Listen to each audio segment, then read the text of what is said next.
So I am very much fascinated कि मतलब वो एक बार वो नंबर्स के बारे में कहती हैं कि मतलब बिना मैथमेटिक्स के मतलब आज कुछ वर्ल्ड है ही नहीं। एंड इवन जब मैं स्कूल टाइम्स में मैं काफ़ी सब्जेक्ट से डरता था and that was social studies. So मुझे नहीं पसंद था कि इतना सारा याद करना हिस्ट्री जो मतलब बहुत मतलब पहले टाइम में हो चुकी है उसको लर्न करना। But when it comes to maths I find some logic there. So वो लॉजिक को देखना और कैसे हम there are multiple ways in mathematics and हम एक ही सोल्यूशन पे आते हैं। मैथ्स मैथ्स मैथ्स एक ऐसा सब्जेक्ट जो कि पसंद किसी को नहीं है, मुझे भी नहीं, लेकिन ज़रूरी सबके लिए। मेरी आत्मा तुझे हर पल सताएगी, आज भी सताती है यार। और इसी को देखते हुए हमारा जो आज का टॉपिक है वो है मैथ्स। हमारे नए गेस्ट के साथ मिस्टर आनंद जोशी, जो कि मैथ्स के स्टूडेंट भी हैं और मैथ्स के टीचर भी। बहुत इंटरेस्टिंग टॉपिक है, बहुत इंपॉर्टेंट टॉपिक है, और हम जानने वाले हैं कि मैथ्स इंपॉर्टेंट क्यों है, मैथ्स के करियर ऑप्शन कौन कौन से हैं, और सबसे इंपॉर्टेंट कि मैथ्स को इजी कैसे बनाया जा सकता है जिससे उसे पढ़ने में मज़ा आए। आपको सिर्फ इतना करना है कि इस पॉडकास्ट को पूरा सुनना है। स्पीड थोड़ी बढ़ा सकते हो लेकिन पूरा सुनना अभी के लिए। चलो शुरू करते हैं। So welcome to our channel Navraj Pathak, and आज हम एक नया पॉडकास्ट रिकॉर्ड कर रहे हैं विद आनंद जोशी। हेलो आनंद भाई, कैसे हो? Thank you so much. That's great. ये जो ना एक मैथ्स के स्टूडेंट भी रह चुके हैं और साथ साथ ये मैथ्स के टीचर भी हैं। गवर्नमेंट स्कूल में ये स्टूडेंट को मैथ्स पढ़ाते हैं। और आज हम इस पॉडकास्ट में ये जानने वाले हैं कि एक जो टफ सब्जेक्ट है, बिकॉज मैथ्स को काफ़ी टफ माना जाता है, उसको हम ईजिएस्ट फॉर्म में कैसे पढ़ सकते हैं। Because lot of youth are just think यार मैथ्स बहुत हार्ड है, इसको कैसे ईजी क्रिएट कर सकते हैं और कैसे पढ़ सकते हैं, आज हम इस पॉडकास्ट में जानेंगे। तो आपको क्या करना है, आपको इस पॉडकास्ट पूरा देखना है। तो चलो शुरू करते हैं। तो आनंद भाई, सबसे पहला क्वेश्चन, आप लाइक मैथ्स, क्योंकि बहुत से लोग मैथ्स को चूज नहीं करते, आपने मैथ्स को चूज कैसे किया? मतलब लाइक ऐसा क्या था कि आपको मैथ्स में हमेशा दिलचस्पी थी, या अचानक से कुछ आपने कहीं कोटेशन पढ़ ली गलती से? तो कैसे मैथ्स कैसे? सो शकुंतला देवी, जिन्होंने 13 डिजिट को मतलब लंदन इंपीरियल कॉलेज में एक बहुत बड़ा मल्टीप्लिकेशन किया था। So I am very much fascinated कि मतलब वो एक बार वो नंबर्स के बारे में कहती हैं कि मतलब बिना मैथमेटिक्स के मतलब आज कुछ वर्ल्ड है ही नहीं। एंड इवन जब मैं स्कूल टाइम्स में मैं काफ़ी सब्जेक्ट से डरता था and that was social studies. So मुझे नहीं पसंद था कि इतना सारा याद करना हिस्ट्री जो मतलब बहुत मतलब पहले टाइम में हो चुकी है उसको लर्न करना। But when it comes to maths I find some logic there. So वो लॉजिक को देखना और कैसे हम there are multiple ways in mathematics and हम एक ही सोल्यूशन पे आते हैं। सो लाइफ भी ऐसी है, मतलब there are multiple ways but हमारा एक डेस्टिनी होता है। So I feel really relatable. सो मुझे मैथ्स ने काफ़ी ज़्यादा फैसिनेट किया। ओके ओके, मतलब ये मैंने देखा है हिस्ट्री का, अभी हमारा लास्ट पॉड का हिस्ट्री के ऊपर भी था। तो हिस्ट्री जो ना काफ़ी कॉम्प्लिकेटेड सब्जेक्ट लगता है, बिकॉज आपको काफ़ी चीज़ें समझनी पड़ती है। बट अगर मैं मैथ्स की बात करूँ तो नंबर्स होते हैं, और नंबर्स में क्या होता है ना कि इनिशियल थोड़ा सा इशू, इवन जितने मैंने जो ना बहुत सारे कोट और बहुत से पॉडकास्ट सुने जहाँ पे हमने बिलियनर्स आज के टाइम में वो भी ये बोलते हैं। एक कोर्स है टाइलोपस करके, उनका कोर्स, उसमें ही बोला गया है कि जो जितने सक्सेसफुल लोग हैं ना उनका मैथ्स हमेशा स्ट्रांग होता है। उन्होंने भी ये बात बोली है कि उनका मैथ्स हमेशा स्ट्रांग होता है, उनको नंबर्स की काफ़ी अच्छी नॉलेज होती है। तो ये आपने बिल्कुल सही किया, मैथ्स के बगैर काफ़ी चीज़ें बहुत हार्ड है। और चलो आपने ये तो बता दिया कि आपने मैथ्स पढ़ा कैसे, बट पॉइंट आता है कि फिर आपने इसको कैसा इंटरेस्ट, लाइक होता क्या ना कि लोग, मेरे को मैथ्स पढ़ने बहुत मन करता है, बट जब मैं ऐसा बुक उठाता हूँ मेरे को नींद आ जाती है। तो इसका आपने क्या सॉल्यूशन, कैसे इसको कैसे आपने किया? बिकॉज इस चीज़ को करना बहुत बड़ी बात है, very few peoples are doing this. काफ़ी। So when I was in school, so there was some competition called mental maths competition. So वहाँ पे within 30 seconds students are calculating by their on their mind कि answer क्या होगा। And ये बहुत जगह help कर रहे हैं, मतलब इन डेली लाइफ हम बहुत सारे प्रिडिक्शन करते हैं। क्रिकेट के मैच में हमको बॉल कैच करनी है, सो हमें आइडिया है कि वो बॉल किस स्पीड से आ रहा है, हम उसको कहाँ पे किस कोऑर्डिनेट पे हम उसको पकड़ेंगे। सो मैथ्स हर जगह लग रहा है।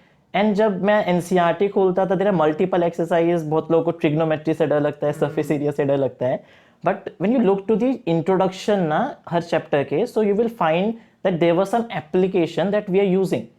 अगर यहाँ से कभी किसी ने चांद का डिस्टेंस फाइंड आउट किया या यहाँ से सूरज कितनी दूर है, तो ट्रिगो यूज़ की गई, वो इंच टेप लेके नहीं गए।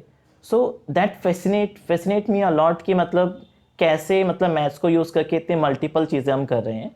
इवन अभी रिसर्च काफ़ी ज़्यादा आ रही है। एक रिसर्च रिसेंटली मैंने GSTS के टॉक में भी दिया था, जिसमें पता चला कि कैंसर कैसे स्प्रेड हो रहा है उसको भी हम कैलकुलेट कर सकते हैं through the help of mathematics. Okay मतलब ये आपने बहुत सही कहा कि कहीं ना कहीं आपने उस चीज़ को अपने रियल लाइफ से कनेक्ट किया। एंड मैक्सिमम चीज़ों में ऐसा होता है, जब आप चीज़ों को रियल लाइफ में कनेक्ट कर देते हो ना तो काफ़ी चीज़ें ईजी हो जाती हैं। और एज़ पर हमारे जो मनीष सर हैं, उन्होंने भी ये बोला था कि हिस्ट्री काफ़ी आसान बन सकता है अगर आप उसको अपने घर से स्टार्ट करो, कि आप अपने फादर की, अपनी मदर की हिस्ट्री जानो। तो ये आपने बहुत इंपॉर्टेंट बात बोली कि अगर आप मैथ्स को अपने रियल लाइफ में देखते हो कि कैसे वो क्रिकेट की बॉल किस स्पीड से आ रही है। और दूसरा आपने जो सबसे इंपॉर्टेंट बोला, दैट इज बेसिक्स। अगर आपने बेसिक्स क्लियर कर लिए किसी भी इंट्रोडक्शन किसी भी टॉपिक के, तो आपको जो ना जो चीज़ें हैं वो समझ आ जाएगी, क्योंकि जब हमारा बेस क्लियर रहता है, सारे एप्लीकेशन सारे फॉर्मूलाज जब आपको पता होते हैं, ये तो बहुत इंपॉर्टेंट है। मतलब बहुत अच्छा फिर आपने लाइक ये आप स्कूल टाइम में, चलो हमारा 10th मेंटल मैथ्स कॉम्पिटिशन जिसमें मैंने कभी भाग नहीं लिया क्योंकि मेरे बस की नहीं थी उस टाइम, अभी भी नहीं है। राइट। आफ्टर 12th आपने जो कॉलेज किया वो मेरे ख्याल से मैथ्स में किया, राइट? तो वो एक्सपीरियंस कैसा रहा फिर आपका? क्योंकि स्कूल तो चलो ठीक है, वहाँ पे तो हमें काफ़ी समझ आती है, कॉलेज का जो ना वहाँ पे काफ़ी सारे बच्चे होते हैं, तो वहाँ पे आपने क्या एनवायरनमेंट देखा और बच्चों के अंदर वो क्या चीज़ें देखी आपने? ओके, सो जब मैंने 12th पे साइंस स्ट्रीम से मैंने पास आउट किया, आफ्टर दैट मुझे ग्रेजुएशन करना था। तो सब्जेक्ट वाज कि मैं या तो साइंस में लूँगा, मैथ्स होना चाहिए। सो मुझे बैचलर्स कोर्स मिल गया श्यामलाल कॉलेज में, मैथ्स और कंप्यूटर्स। और दोनों मुझे बहुत, मैं पहले सोचता था कि कंप्यूटर्स क्यों, मेरे लिए मैथ्स अच्छा है। बट नाउ आई फील कि कंप्यूटर्स और मैथ्स तो इतने ज़्यादा रिलेटेबल हैं कि मतलब आज की जो 21st सेंचुरी की हम बात करते हैं, जो स्किल सेट की बात करते हैं, डिजिटल मार्केटिंग या फिर क्रिप्टो करेंसीज हम देखते हैं, सारी जो है ये मैथमेटिक्स से रिलेटेबल है। और कॉलेज स्टूडेंट्स में, अभी कॉलेज स्कूल स्टूडेंट्स हो जाए या कॉलेज स्टूडेंट्स हो गए, आई फील लाइक कि एक फियर है मैथ्स को लेके, एक फियर है नंबर्स को लेके। एक अरबी का एक कोटेशन है, अन्नासो आद्रो माजहिल, यानी कि लोग उस चीज़ के दुश्मन बन जाते हैं जिसको वो जानते ही नहीं। जैसे हम हिस्ट्री हम देखते हैं, हम मॉन्यूमेंट में अगर हिस्ट्री देखी, हम इकोनॉमिक्स देखते हैं, पैसों में GDP बढ़ रही है, कम हो रही है, but when it comes to maths ना, हम मैथ्स में बातें नहीं करते। इवन अगर हम बाजार में सब्जी लेने जा रहे हैं, we do calculation on our calculators. So जब मैथ्स के बारे में बात नहीं हो रही, डर तो लगेगा। एंड इसी की वजह से ये इसके जो रिलेटेबल करियर्स हैं, हाई पेइंग करियर्स हैं। अगर आप सॉफ्टवेयर इंजीनियरिंग देखते हैं, सॉफ्टवेयर डेवलपमेंट देखते हैं, कितने हाई पेइंग करियर्स हैं, क्योंकि लोग डरते हैं इस करियर्स में आने के, मैथ्स से उनको डर लगता है। सिमिलरली मैं कॉलेज स्कूल लाइफ में मैंने मैथ्स का फियर बच्चों में देखा, देन कॉलेज लाइफ में भी देखा कि they are just mugging up things. मतलब अगर एग्ज़ाम की बात की जाए तो 10 ईयर्स लेते हैं, दे स्कोर वेल एंड वो पास हो जाते हैं एग्ज़ाम में, बट उसके बाद वो कहाँ पे आप यूज़ करें नॉलेज, मतलब इसका किसी को आइडिया नहीं है। इवन बहुत डिबेट्स होते हैं, इवन जहाँ अभी मैं स्कूल में पढ़ा रहा हूँ 58 वंडर गर्ल्स, तो उनके भी कभी कभी सवाल होते हैं कि भैया वी आर लर्निंग ट्रिग्नोमेट्री, हम इसको यूज़ कहाँ करेंगे। सो मुझे लगता है कि ये जो सवाल करना ना, ये पहला कदम है मैथ्स की तरफ। सो सवाल करना चाहिए, जैसे कि हम हिस्ट्री में पढ़ते हैं कि ये यूज़ क्यों हो रहा है। सो उससे हमें अपने रूट्स के बारे में पता चलता है और अपने आप को मजबूत बनाते हैं। सिमिलरली जब हम मैथ्स के बारे में सवाल पूछना शुरू करते हैं, तो हम अपने बारे में उस मैथ्स के कॉन्सेप्ट को ज़्यादा स्ट्रॉन्ग करते हैं और फिर हम आगे और बढ़ते हैं।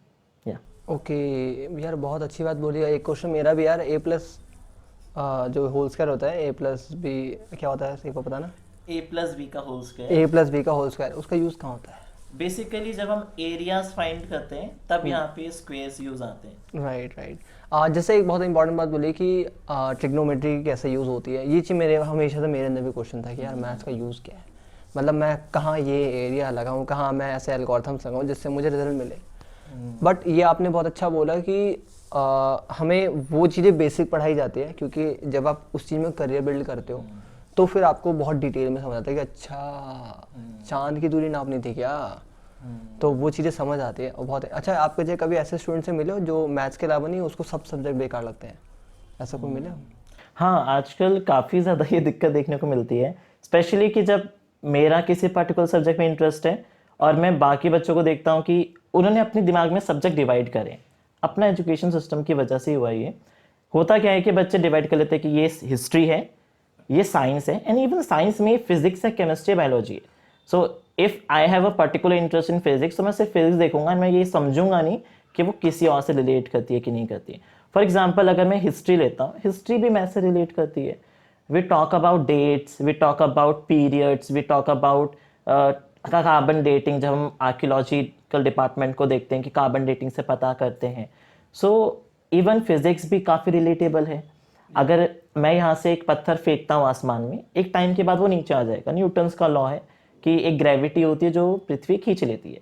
लेकिन अगर मैं उसी पत्थर को 11.2 किलोमीटर पर सेकेंड से फेंकता हूँ तो कभी वापस नहीं आएगा। वो पृथ्वी के चक्कर लगाता रहेगा, जैसे सैटेलाइट चक्कर लगाती है, वो स्केप कर जाएगा। That is called escape velocity. So ये नंबर्स का खेल जो है वो रिलेटेबल है। In chemistry we talk about some chemicals. तो जो अभी फार्मास्यूटिकल कंपनीज होती हैं वो कुछ कुछ दवाइयाँ बनाती हैं, तो कितना कंपोजिशन में होगा कि वो उस डिसीज को ट्रीट करेगा। There is mathematics. ये जो रिसर्च चलता रहता है कि किस पर्टिकुलर किन दो केमिकल्स को इस अमाउंट में मिलाया जाए ताकि वो दवाई बन जाए। पैरासीटामोल, ब्लड प्रेशर्स को, कैंसर ट्रीटमेंट में, हार्ट डिसीज में जितनी भी दवाइयाँ लगती हैं सब में मैथ्स है।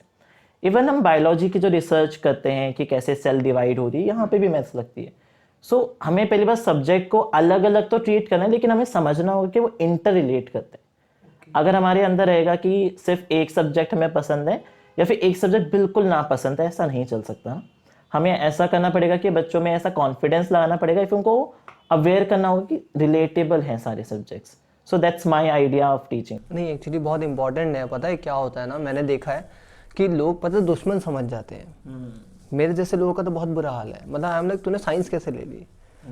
तो ये मैं समझ सकता हूँ जो नहीं नेचर बन चुका स्टूडेंट का। मैं जस्ट जो मजाक कर रहा था, बट एक्चुअल में ये बात बिल्कुल इंपॉर्टेंट है कि आप जो है ना, अगर आप पूरा देखो तो ओवरऑल सब्जेक्ट एक दूसरे से मिले हुए हैं, बट हम लोग क्या ना डिफ्रेंशिएट कर देते हैं उन चीज़ों को, और उसके कारण वो चीज़ और हार्ड हो जाती है।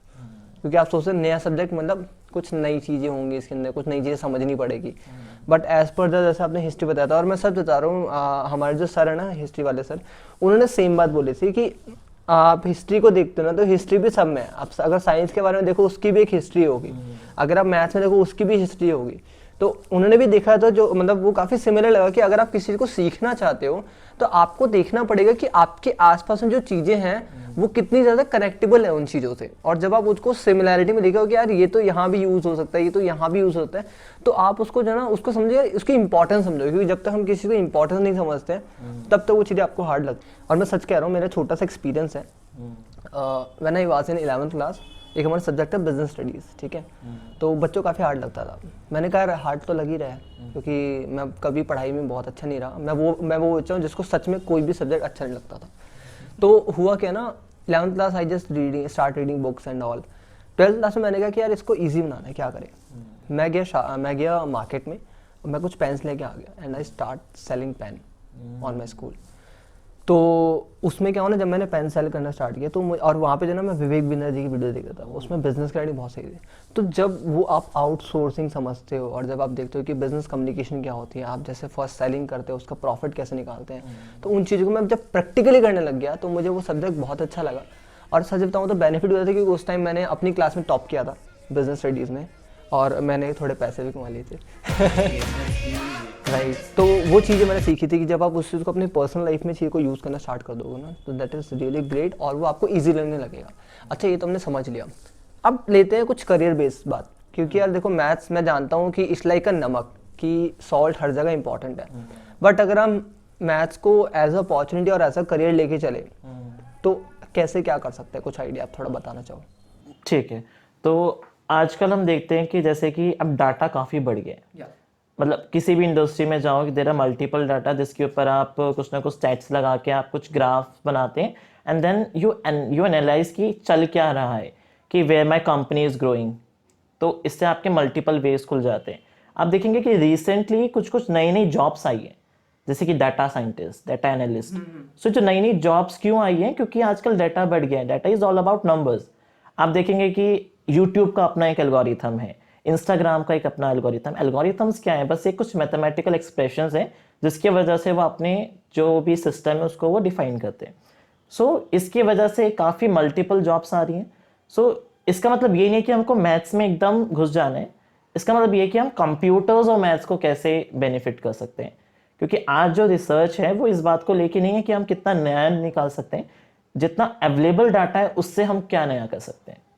सो आज के टर्म्स में बोलूँगा कि जैसे हम बहुत से लैंग्वेजेस हैं, जैसे पाइथन ने काफ़ी कैलकुलेशंस जो ये कम कर दी हैं। तो सुपर कंप्यूटर्स, इंडिया जो है सबसे बड़ा मार्केट है सुपर कंप्यूटर्स का एशिया में, और ये काफ़ी ज़्यादा जो है लगातार इनोवेशंस इन्वेंशंस कर रहा है। So I think multiple opportunities are there, and जो करंट अपॉर्चुनिटी है उसमें भी डाटा काम हो रहा है। जैसे अगर कोई एक फील्ड है जिसमें मैथ्स का कोई लेना देना नहीं है, बट एक नीड होगी एनालिस्ट की जो बताएगा कंपनी कहाँ जा रही है, रिस्क मैनेजमेंट वहाँ पे आ जाता है। So that's the opportunity. Okay, ये बहुत अच्छी बात है कि हमारे पे बहुत से अपॉर्चुनिटीज आते जा रही है। जैसे मैंने जो ना मैंने वीडियोस बहुत सारी देखी हैं एड्स के लिए कि अगर आप डाटा साइंटिस्ट बनना चाहते हो एंड ऑल, एंड सही बात है, data is all about numbers and all, है ना। और मेन एक और चीज़ है जो मेरे को जानना था, हम बात करते हैं मैथ्स की स्टार्टिंग की, राइट, और हमने सुना है कि जीरो की खोज आर्यभट्ट ने की थी। आपके पास क्या आइडिया है कि मैथ्स की शुरुआत, एक स्टार्टिंग किस तरह से हुई, अगर आप थोड़ा सा बताना चाहो तो। ओके, सो मैथ्स हमेशा से ही था। हम सोचते हैं कि मैथ्स का एक हिस्ट्री क्या होगा, मतलब एक स्टार्टिंग पॉइंट, लेकिन मैथ्स का ना एक स्टार्ट पॉइंट है ना एक एंड पॉइंट होगा। मेरे हिसाब से मैथ्स एक, हमने कुछ चीज़ें अपने आसान करने के लिए, सपोज कीजिए कि एक भेड़ों का झुंड है, उसे एक जो भेड़ चढ़ाने वाला है वो ले जा रहा है, तो वो कैसे काउंट करता होगा, तब नंबर्स नहीं है, उनको भाषा तक नहीं आती है, तो वो एक एक स्टोन या एक एक जो लकड़ी है वो उसके साथ रख लेता था और उतनी लकड़ियों को साथ में ले जाता था, भेड़ों को ले जाता था, वापस में उतनी वो गिन लेता था। धीरे धीरे करके उसके कुछ सिंबल्स बन गए।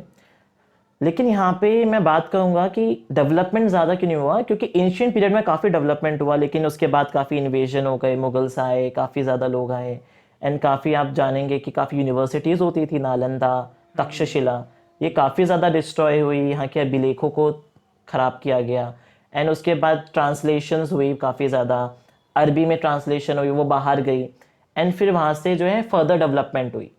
तो मैं देखता हूँ कि ग्रीक सिविलाइजेशन थी जो काफ़ी पनप रही थी, और एक जो हमारी इंडस वैली सिविलाइजेशन है जो ओल्ड सिविलाइजेशन हम बोलते हैं, तो वहाँ पे दोनों, लेकिन कहा जाता है इंडस सिविलाइजेशन जो है किसी फ्लड के कारण या किसी नेचुरल क्लेमिटी के कारण वो डिस्ट्रॉय हो गई, लेकिन ग्रीक्स में थोड़ा बहुत डेवलपमेंट देखने को मिलता है। तो हम जो पहले एंशिएंट टाइम में देखेंगे कि हम श्रुति पे डिपेंड करते थे, यानी कि ब्राह्मण जो थे वो मंत्रों का उच्चारण करते थे, एंड वो मंत्रों को उनके शिष्य रट लेते थे, उसको मगअप कर लेते थे, एंड फिर वो पास ऑन करते थे नेक्स्ट जनरेशन में। बट थ्रू द टाइम ये चीज़ कम होती है, क्योंकि बहुत सारी व्यवस्थाएं थी, हर जाति को ये सुख प्राप्त नहीं होता था, हर जाति को पढ़ने लिखने का अधिकार नहीं था, क्षत्रिय ब्राह्मणों को मिलता था, तो ये चीज़ इसकी वजह से कम हो गई। और मैं ये मानता हूँ कि काफ़ी ज़्यादा जो लेख है ना वो संस्कृत में होने के कारण संस्कृत का एक बहुत बड़ा डिक्लाइन आया है। आज भी अगर मैं अपने स्टूडेंट से पूछता हूँ कि संस्कृत कितनों को अच्छी लगती है, तो कोई हाथ खड़ा नहीं होता। मतलब दे वांट कि, जैसे मुझे पसंद है बहुत ज़्यादा Sanskrit, it's about our culture, our heritage, so, लेकिन मैं देखता हूँ कि संस्कृत का एक डिक्लाइन है और वो थ्रू आउट द पीरियड रहा है और बढ़ता जा रहा है। तो अब मुझे ये हमें समझना पड़ेगा कि जो चीज़ संस्कृत में थी, अगर आप उसे पढ़ेंगे नहीं तो आपको समझ में कैसे आएगा कि डेवलपमेंट क्या चल रही थी। तो जैसा कि मैंने पिछले एक टॉक पे बात करी थी, सो देयर इज उपनिषद, 4 वेद हैं, आपको पता होगा। सो यजुर्वेद जो वेद है हमारा, तो उससे जो चैप्टर्स होते हैं उनको उपनिषद कहते हैं। सो एक सबसे पुराना उपनिषद कहते हैं ईशावास्य उपनिषद। तो उसका पहला श्लोक जो है, ओम पूर्णमदः पूर्णमिदं पूर्णात् पूर्णमुदच्यते पूर्णस्य पूर्णमादाय पूर्णमेवावशिष्यते, ये जीरो की बात करता है। ये कहता है कि जो पूर्ण है, that is God, that is complete, and this the body is complete, and वो कंप्लीट जो है वो इसी कंप्लीट से आया है। सो उसमें वो जीरो की बात कर रहे हैं। ऐसे बहुत सारे श्लोक हैं। आर्यभट्ट ने अपनी एक पुस्तक लिखी है आर्यभट्टियम, चाणक्य की नीति के बारे में बात करी, वहाँ पे अर्थशास्त्र देखने को मिलता है। एंड उसके आगे सुलभ सूत्र, जहाँ पे जो एंशिएंट पीरियड में वेदी बनाई जाती थी, यज्ञ परफॉर्म किए जाते थे, तो वो इस तरीके से कि एक सर्कल बनाते थे और वो सर्कल के सेम एरिया का एक स्क्वायर में वेदी बनाते थे। तो कैसे वो सर्कल को स्क्वायर बनाते थे, तब पाई का वैल्यू भी नहीं था, they don't know how to use pi, they don't have scale and compass जिससे वो बना सकें। कैसे वो बनाते थे, and they were particular shape. जैसे कि मैं एक राजा हूँ, आपने अश्वमेध यज्ञ सुना होगा रामायण के टाइम पे, तो जैसे मैं एक राजा हूँ, मुझे कुछ यज्ञ कराना है, आई वॉन्ट सम प्रॉस्पेरिटी, मुझे चाहिए कि मेरा यश बढ़े, तो उसके लिए यज्ञ करने का शेप अलग होता था, गरुड़ शेप की बनाई जाती थी। ऐसे ही अगर मुझे पैसा ज़्यादा चाहिए, मतलब मेरे राज्य में पैसों की कमी है एंड आई वांट कि मैं प्रे करूं कि मुझे पैसा ज़्यादा मिले, तो कूर्म चीटी होती थी, एक कछुए की शेप की एक चीटी बनाई जाती थी। So how they made that cities, ये काफ़ी फैसिनेटिंग है। और देर इज़ अ श्लोक इन अथर्ववेद जिसमें बहुत ज़्यादा मतलब 10 की पावर 7 तक के नंबर्स की बात की गई है। सो एंशियंट, इसका ओरिजिन देखा जाए तो काफ़ी पहले से देखने को मिलता है, काफ़ी बढ़ता गया। बस ये कि हमने बीच में जो है ना एक बड़ा गैप आ गया, एंड उस जिस समय जो ग्रीक के यूरोपियन जो हमारे फिलोसफर्स थे वो कहते थे कि अर्थ जो है वो फ्लैट है, आप आगे जाएंगे गिर जाएंगे। लेकिन यहाँ पे इंडिया की फिलॉसफी थी कि अर्थ राउंड है। वहाँ पे कहते थे कि हमें दिखता है कि सूरज ऐसे उगता है फिर वो डूब जाता है, एंड देन वो शायद नीचे से ट्रेवल करता है फिर उगता है फिर डूब जाता है। तो ग्रीक्स में लगता था कि सूरज जो है वो पृथ्वी के चक्कर काट रहा है। लेकिन India was the one country, one nation जिसने बोला, जिसने फिलॉसफी दी कि नहीं, अर्थ सूरज के चक्कर काट रही। इवन इसके ऊपर एक स्टोरी भी है मैंने जो सुनी है कि एक पर्सन जिसने बताया था उसको जेल कर दी गई थी और इवन उसको फांसी लटका दी थी कि उसने बोला था कि जो सूरज है और जो अर्थ है, तो अर्थ सूरज के चक्कर लगाता है ना कि सूरज लगाता है, क्योंकि लगता था कि हमारा पृथ्वी सबसे महान है। तो उस चीज़ को बताने लोगों ने अपने ईगो के बेस पे उसको मार दिया था। तो ये स्टोरी मैंने सुनी है इसको लेके। क्योंकि ऐसा है कि एक स्टोरी मैं आपके साथ शेयर करूंगा, एक मोटिवेशनल स्टोरी, छोटी सी है। तो एक, मैं उत्तराखंड से बिलोंग करता हूँ, सो समझिए कि मैं उत्तराखंड में हूँ एंड मेरे घर पे कोई पर्सन बीमार हो गया।